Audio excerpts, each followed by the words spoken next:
Good day, learners. You are welcome to the next study session 3. In this study session, we are going to talk about self-help organizations and cooperative business enterprise. If you recall, in the previous sessions, we discussed cooperation in the first one. In the second one, we discussed extensively the principles of cooperatives, and we clearly mentioned that these principles emanated from two main sources. The first one was the Rochdale principle, and the second one was the ICA principle. So we said the second one is actually a modification of the first, the Rochdale, and the Rochdale was actually the primary one generally. So we explained, we listed, we highlighted them, and then we explained what each of the principles implies for the successful operation of cooperative business activities. Now, today we are going to discuss self-help organizations and cooperative business enterprise. This is essential because in any settings we find ourselves, we normally see people, maybe the nature of human being, operating in pairs, maybe in groups. You find yourselves having to do things together, maybe on voluntary basis or involuntary basis, just to help or do certain things. And there are several groups like that exist generally. So these sessions and the subsequent one are meant to clarify the status, the position of these self-help organizations, and why not they are or not similar to cooperative business enterprise. So the next one, we are going to start with what I will subsequently refer to as SHG, self-help organizations. Let's start with the general definition of what it means and what it implies. SHG, self-help organizations, are a group of people with similar life or personal experiences who come together to share experiences and support each other on a mutual basis. SHG are a group of people, they have similar life, or they have personal experience in life, different one, experiences differs, and they come together to share experiences and support each other on a mutual basis. They are also regarded as a small group of people who come together informally as an association at grassroots level. SHGs are usually formed by the rural and urban poor on a voluntary basis. Now, these features, this general explanation about self-help organizations, if you look at them, there are key things that define them from the basis. The first one is this. You normally have people who have similar traits, similar life activity. Perhaps their place of work is similar. They work in the same place. Even within the same place, they work in the same unit. So they come together, they are fond of helping, supporting each other, and this has become a mutual activity between them. And also, they are usually very small. It is not something that is actually largely pronounced, just small people. And they're coming together may just be informal. And of course, if you meet yourself in a place for any activity and interact with others, such a meeting is an informal one. It's not a formally launched. So it usually operates at a low level, at grassroots level. And the formation could be at the urban or could be at the rural area, but it is voluntary. It is not something that is just well announced. Most people feel that, yes, I share similar traits with social person. I think we get along with each other or one another. Then people can come together and share their life experience, their life support, and whatever they can do. These SHGs or self-help groups, generally they have certain features that should be noted. Aside the previous one mentioned, the first one should be said that one, they are usually very small, they have similar traits. Please note that. So they are generally informal, and of course, the location of assistance is not an issue. It could occur at rural settings or the urban settings. So it's not something that is say limited to the certain set of geographical entity. So once people with, but it's common with people with low income or relatively low, because in Nigerian context, for example, now income definition varies a lot. So the following features define SHGs, self-help groups or self-help organizations. One, they consist of limited number of people. And here we say they are actually below 50. And if you start to count them, 1, 2, 3, 4, in some settings you have just 5 or 10. Generally, the average that exists is about 20. And above that, it's somehow scattered, but where we have it large, it's within the 50 bracket. So another feature is that they engage in economic empowerment of their members at small scale level. Economic empowerment of their members at small scale level. It comes in form of just general assistance, not necessarily pronounced. Somebody says this and this and this pronounced, so you help. But this form of help is at small scale level. It's not at large or broad scale. And also, as emphasized here, they are mostly an informal group. What makes them informal? They are usually without any form of registration with the government authorities. That means that they do not lend themselves to legal implications of government. So they just exist informally, no formal registration with government. So that means you don't subject themselves to regulations of the existing authorities. But as part of what they do to keep themselves up is that non-financial services are rendered to members. That means it's not just about money, giving money. They help themselves in several ways as it could be. So, and this could be in form of supply of input. If the members are into production, okay, don't worry, I have this input, I can give it to you. They do so. It could be in form of education, enlightenment, training.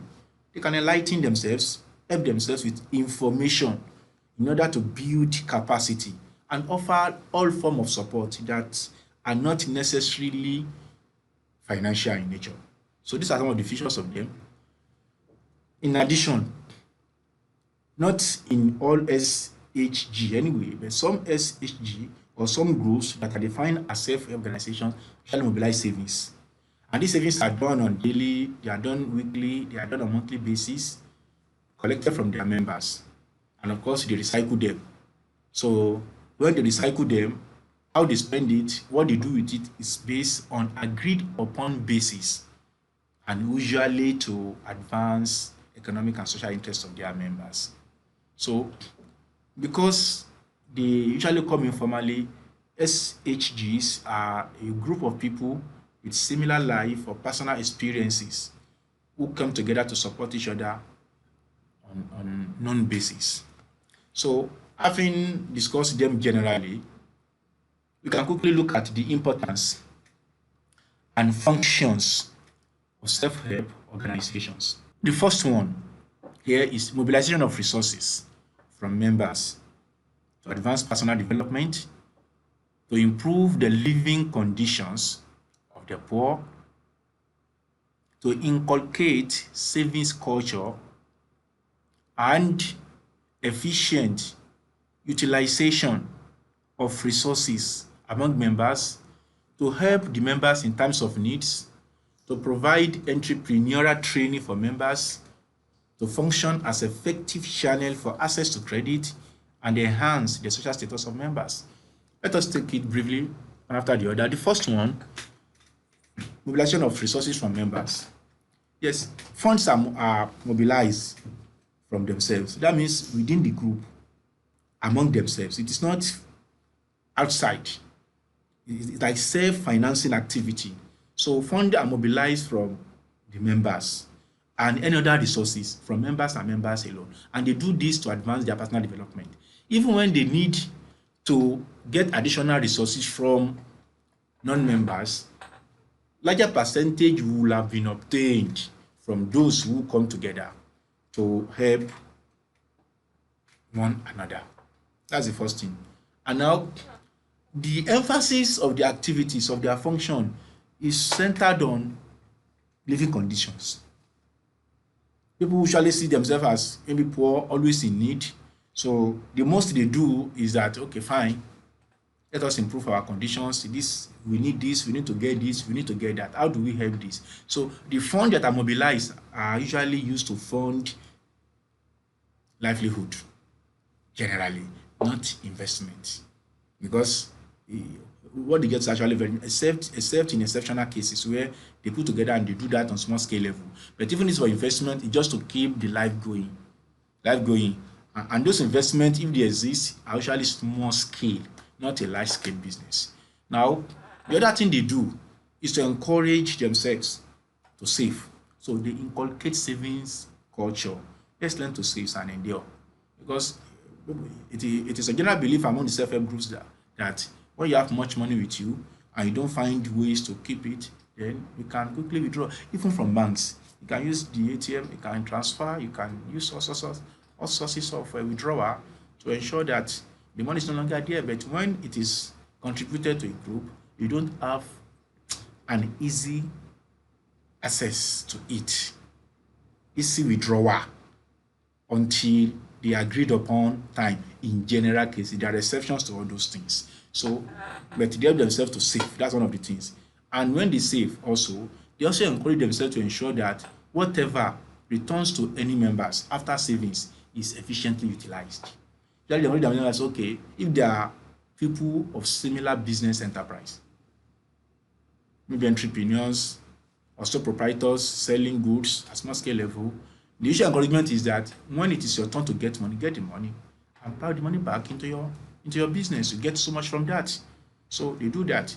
Now, aside all this, they help the members when there is urgent needs beyond control, beyond individual control. Fine, this person is in need, let us find ways to help. So they help. So self-help organizations exist to carry out these activities. In addition, they provide entrepreneurial training because business, there is dynamics in the business world. So as business orientation, as business ideas, opportunities, changes, evolve, they provide information, useful one, to make their members good entrepreneur, to take advantage of business opportunities. And this, in turn, will help them to improve their living conditions.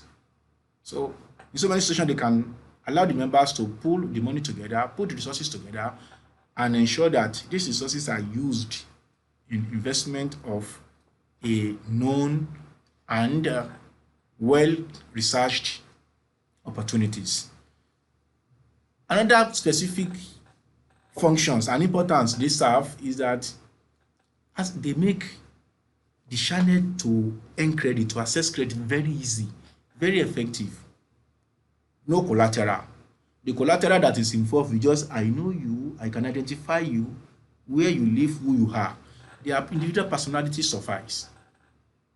Their personality survives as collateral for them. So it makes access to credit. Then the record, the institutional requirement for all those things are usually eliminated. So if any member needs any money urgently, so the path to getting that is effective, it's very easy. It's not cumbersome in any way. So then because they belong together, they do things together, they use the status of others among them to boost their social status. I can say, yes, I'm this. Somebody can boast of a particular action because he knows one of his group member is able to help. So the self-help organization help to boost social status of members. Let's quickly continue from this. Now, let us look at cooperative and the self-help organizations. Cooperatives and the self-help organizations. Now, a cooperative, as we have discussed earlier on, unlike self-help organization, is formal and it is not ad hoc. What does it imply?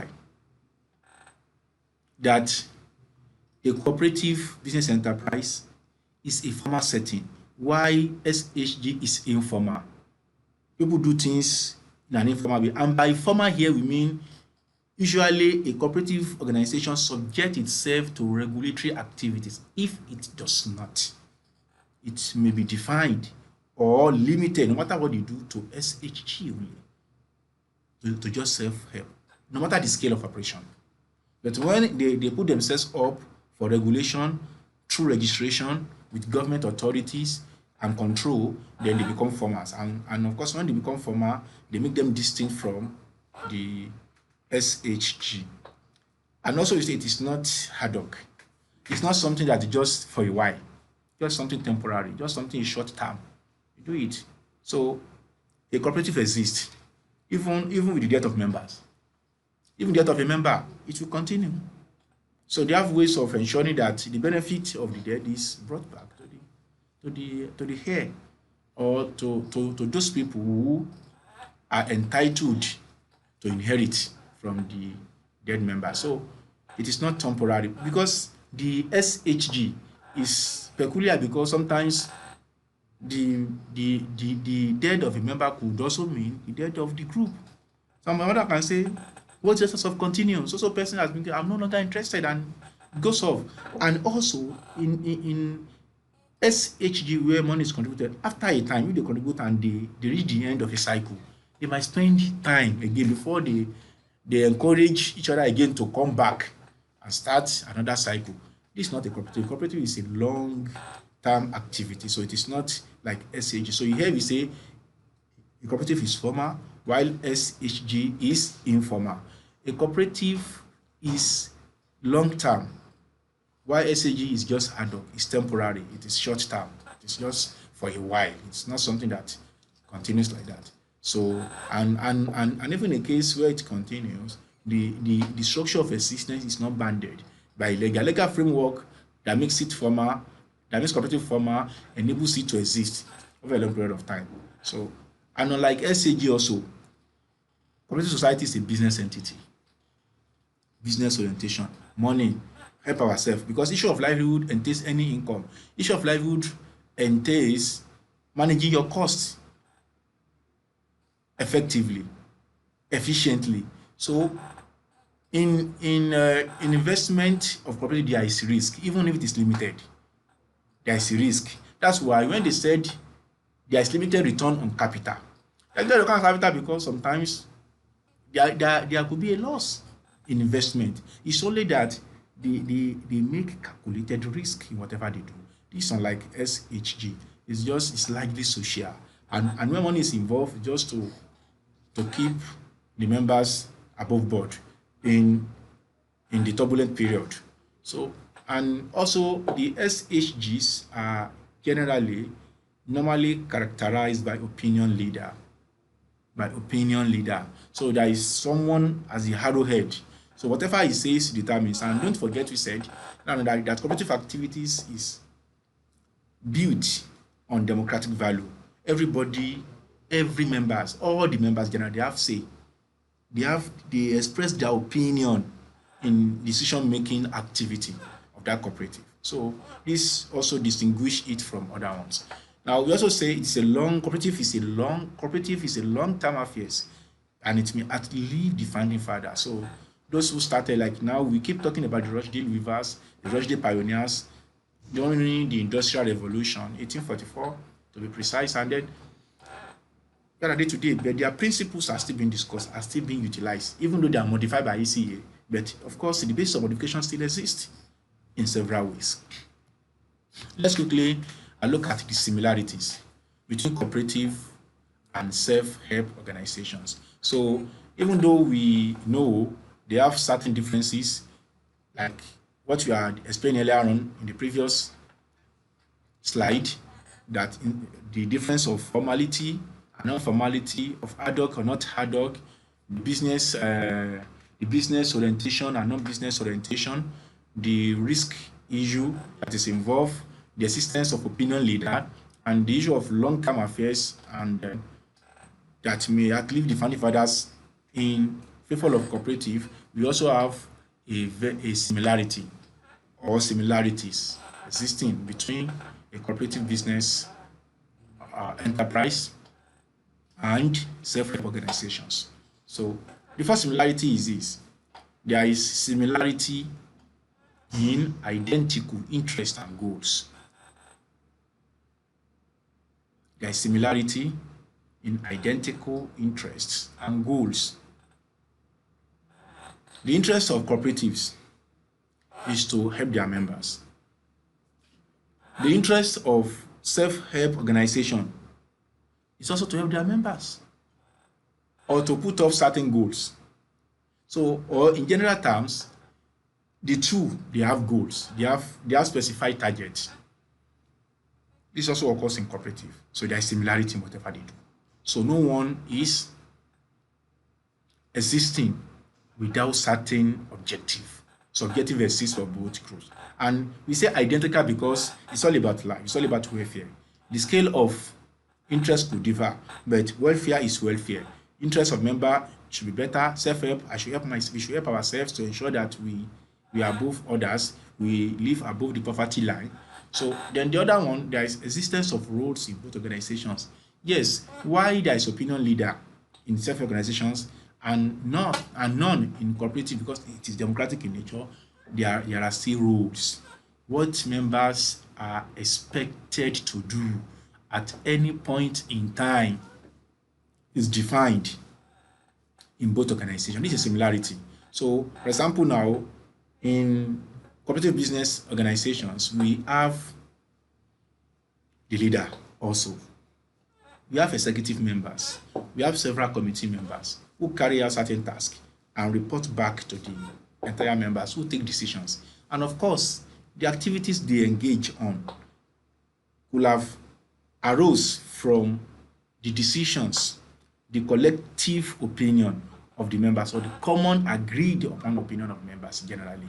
Yet, we know there are rules.